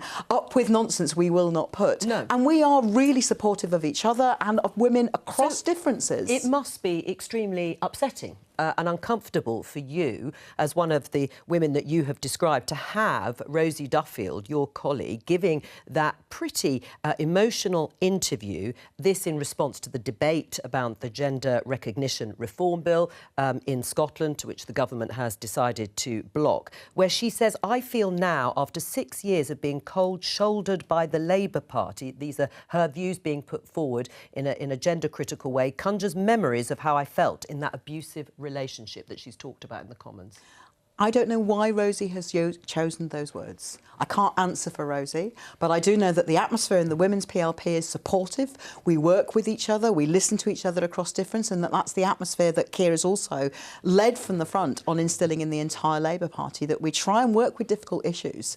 Now, as I said, I don't know why Rosie's chosen to say that, and I feel for anyone who feels that way, but my experience of the Labour Party and the Women's PLP in particular is of a supportive, dynamic and confident environment and a confident group of women who are used to being able to give each other support and speak out against injustice and prejudice. I mean, is she wrong, Rosie Duffield, in the way that she is expressing her views when it comes to the debate around transgender rights? As I said, I don't know why Rosie's chosen to express her views. They must reflect her experience. My experience is that this has been, it's a difficult debate, it's a challenging debate, but the Labour Party is the party of equality. We passed the Gender Recognition Act in 2004. We also passed the Equality Act in 2010, one of the last pieces of legislation we passed, and we're really proud of those pieces of legislation, but that's part of a very long tradition of legislating and acting on violence against women and girls, on gender discrimination, on women's equality generally, and I'm really proud of that legacy and looking forward to what else we're going to do in government. All right, it's time to introduce Mick Whelan. Hello to you, General Secretary of ASLEF, the Train Drivers Union. There are hundreds of thousands of people, as you know, on strike today, workers on strike. Your workers were offered a 4% pay rise for 2 years in a row. What's unacceptable about that? Well, we'd agreed a framework and a labelling agreement to allow us to talk to a fractionalised industry, and somebody decided to go outside that process, put out a pay deal that wasn't a pay deal, that hadn't been part of the negotiations, that contained hundreds of red lines we'd already said no to, and decided to negotiate in bad faith through the press rather than talking to us. And then says, why won't you take it? And part of it was give up every agreement you've got nationally and locally that you've managed to gain through paying through productivity for the last 140 years, and we won't make you redundant until 2024. So I'm not surprised that we rejected it. Are train drivers more deserving of a pay rise than other sectors who are striking today? Nobody's more deserving of a pay rise. Everybody should have a pay rise. Everybody? Everybody should have a pay rise. And what sort of a pay rise? Something that puts a real dent in the cost of living crisis. And it's going to be difficult for anybody in the current economic climate, whether it be a Labour government or Conservative government. But our case, and I'll plead our case first about mine, is that we haven't had a pay rise for 4 years. During the pandemic, like other key workers, we went to work, we moved the food and medicine around the country and other key workers around, at a time when people were putting themselves at risk. And during that period of time, we didn't seek a pay rise. But as soon as cost of living started to hit 5.2%, then 8.2%, then 14% last year and 10% this year, we felt that we're deserving of a pay rise same as everybody else. I'm just going to be showing pictures of striking workers. There you can see, marching through the capital, said to be the biggest strike in decades, day of strike action. Mick, just to put it into context, if your members accepted that 4% rise for 2 years in a row, the average driver salary would rise to £65,000 by the end of this year. Let's compare that to the average salary for a state school teacher, also on strike in England and Wales today, is £42,358. And I would wish they had what we have, and I wish the fire brigade and other public sector workers had what we have. We didn't privatise the industry. We didn't create a dearth of resources, and we didn't create the recruitment and retention packages that drove our salaries. What we have done in the last 2.5 decades, though, is work within that system, and nobody actually gave us anything. We've given masses of productivity and flexibility during that period of time to achieve what we've got. I don't walk into a room and say, look, I'd like 10 grand this year, please can I have it now? And all of a sudden they hand it over to my negotiators or to my teams. The reality of where we are today is that every change in the railway, every major project, every new train is there because we've helped to get it there. Claire? Look, I think for most people in the country, they would look at people who are earning £65,000 right now and say they shouldn't be on strike. I mean, if you look at what's happened, and I've got a really high commuter constituency, you know, the passenger volume's down by 20%. So they've not recovered since the pandemic. The government's put in £31 billion to support the railways and keep them going. And I think most people would say, OK, if you're getting £65,000, I understand that cost of living is really hard and people are really struggling. Inflation is really, really difficult. But actually, asking the taxpayer to foot more of that bill, I think isn't particularly reasonable. Do you agree with that, Thang? Well, I just think it's laughable, actually, that someone who represents the government can actually look at the train industry at the moment and not recognise, A, the contribution that mixed members have been making to our daily lives, particularly when our lives were at risk. So and why, their lives why were are you even on the more at picket risk. line with But them, also that Mixed Union actually warned the government years ago about the recruitment crisis, which was leading to catastrophic cancellations that have been affecting commuters for years. This isn't just about strikes, it's also about the way our train services are being run. And if you're really serious about protecting commuters, you could think about taking the contracts back about failing train companies like TransPennine Express, for example, who are not performing, who are failing commuters every day, every single day. Let's talk about those commuters, because lots of them are earning much less than £65,000. So why are you letting them down? And they can't go to work. And frankly, I would ask to Mick and others, what is your plan to get people back on the trains? Because that's the best way to get they ask you. I would say striking and disrupting is not going to encourage people back. Are you going to fix the train services? Hang on. Let's get Mick to Well, we respond. hardly rushed into it. It's taken us 4 years to get to that point. And we've been out on strike for the best part of a year. And we've refreshed all our mandates recently, as you know, Joe, where we got a higher turnout in December than we got in the previous ones. And they're running at 94 to 99% in favour of strike action short of strike.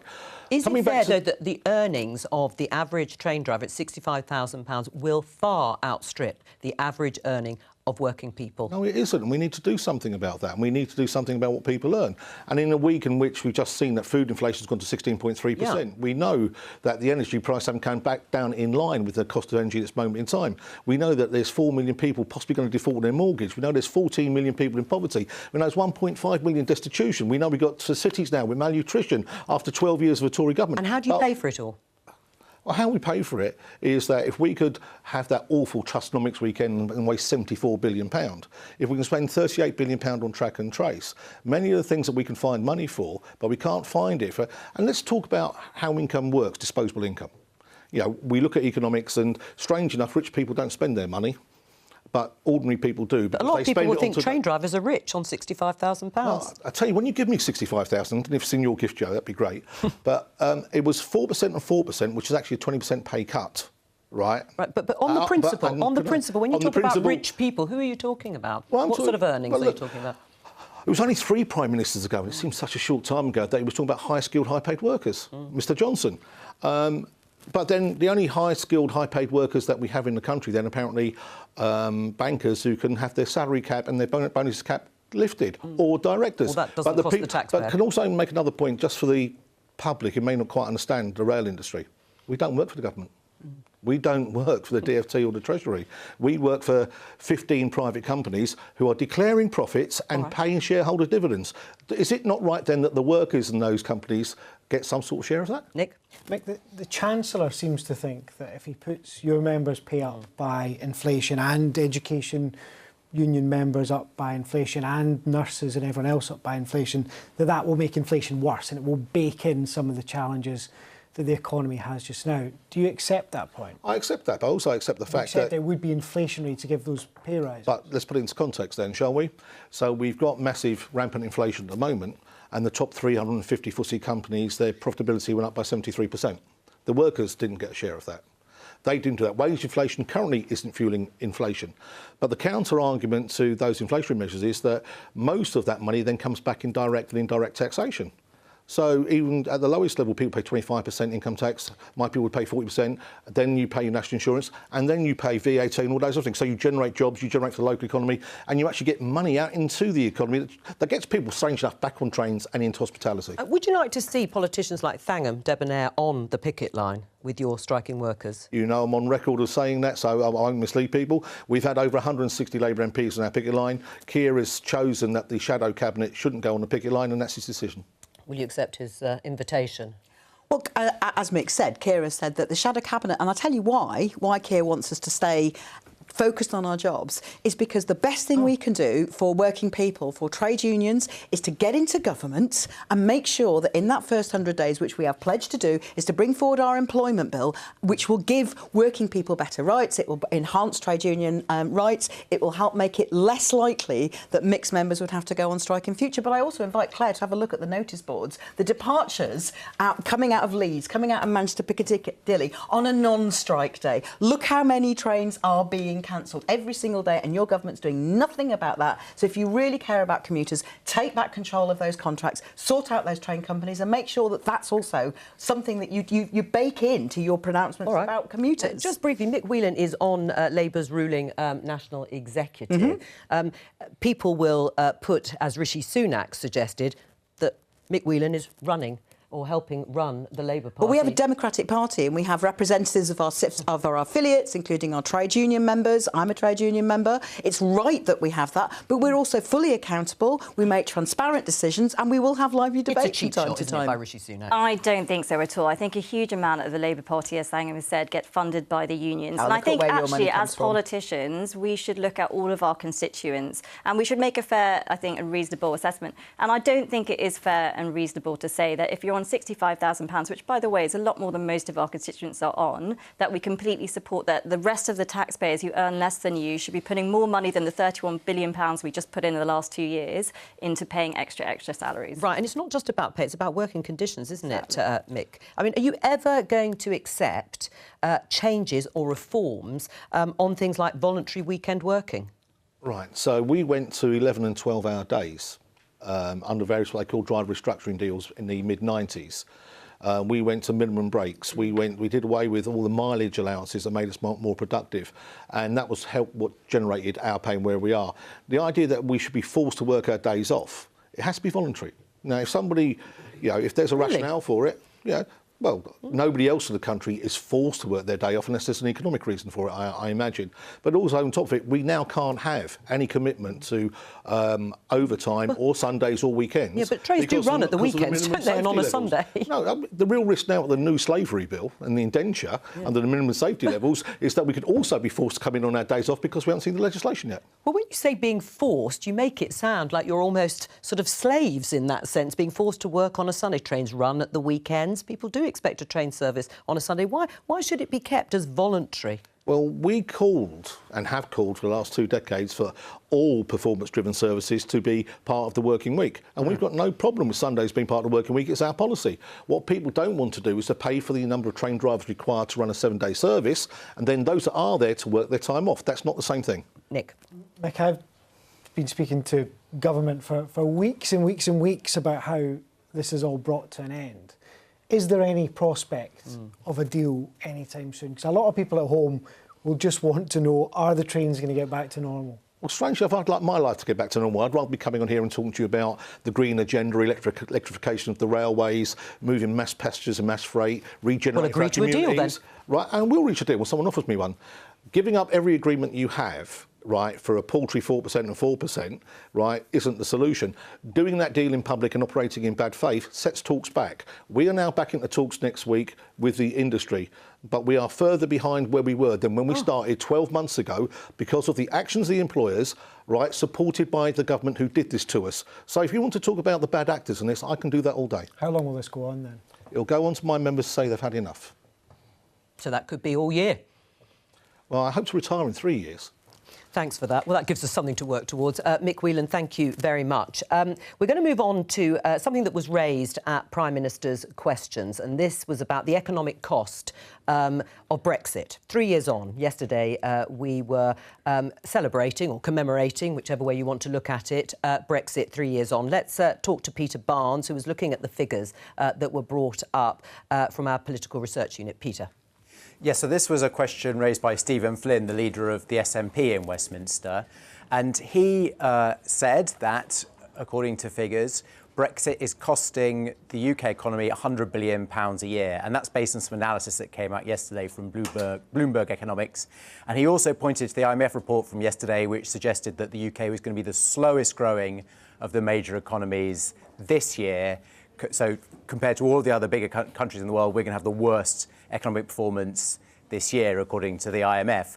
Now, Rishi Sunak's response to that was to say that since Brexit, the UK economy has grown exactly the same amount as Germany. Now, I think he got this a little bit wrong. He was quoting something that his Chancellor, Jeremy Hunt, has been saying, which is that since the referendum, so in 2016, the UK economy has performed approximately the same as Germany's. But actually, if you just go back to when Brexit happened 3 years ago, the UK economy has been a bit worse than Germany's. We know that the UK economy is the only G7 economy still smaller than before the pandemic. But I guess the big picture here is that both the UK and Germany have had pretty weak economies in recent years. And if the IMF is to be believed, the UK is going to be the worst country again this year. So it does raise a question of why the UK economy is so weak. Yes. So I've got a couple of questions for your panellists. For good. Claire, does she think that Brexit is helping the UK economy? Is it making it stronger? And for Thangham, does she agree with Stephen Flynn? And if so, should Labour's policy be that the UK should have a closer relationship with the EU? Peter, thank you. Well, so, Peter, I would just pick you up on saying again, because last year we had one of the fastest growing economies in Europe, and I think you would agree that that was fair to say. And one of the reasons that we actually had that growth was because we could get the vaccine rollout quickly, and that means we could unlock quicker than other economies. That clearly has been a factor. And I think overall, over the last 10 years, we've been one of the fastest growing economies in the G7, bar I think the US and Japan. So it's easy to pick out 1 year, and I know people like to do that and just laser in on that. But anyone who works in economics will like to look at a longer picture. Yeah, it's true that the IMF does say that UK had fairly good growth last year in 2022 and pretty good in 21. But to some extent, that's really because the effect of COVID on the UK economy, at least in the short term, was much more dramatic. We went into a much deeper dive in our economy than other countries. I just wanted to pick you up on bounce that one back has again, been higher. though. But the point is, our economy is still smaller than before I'm COVID. going to have to ONS. come in and give Thang a brief. Is Brexit the reason for the IMF saying we're going to fall behind? Well, there's any number of reasons. We've had actually, contrary to what Claire says, we've had low growth for 13 years. We've had low growth, low productivity, high taxation. If the economy had continued to grow after the Tories took over in 2010, at the average rate it was under the Labour government, we'd be £40 billion better off for public services. Well, I think, and individuals we all remember the would Labour have government saying there is no money left. average income I might have to leave. I might have to greater. leave our guests continuing to argue this out. That's all we have time for. Bye-bye.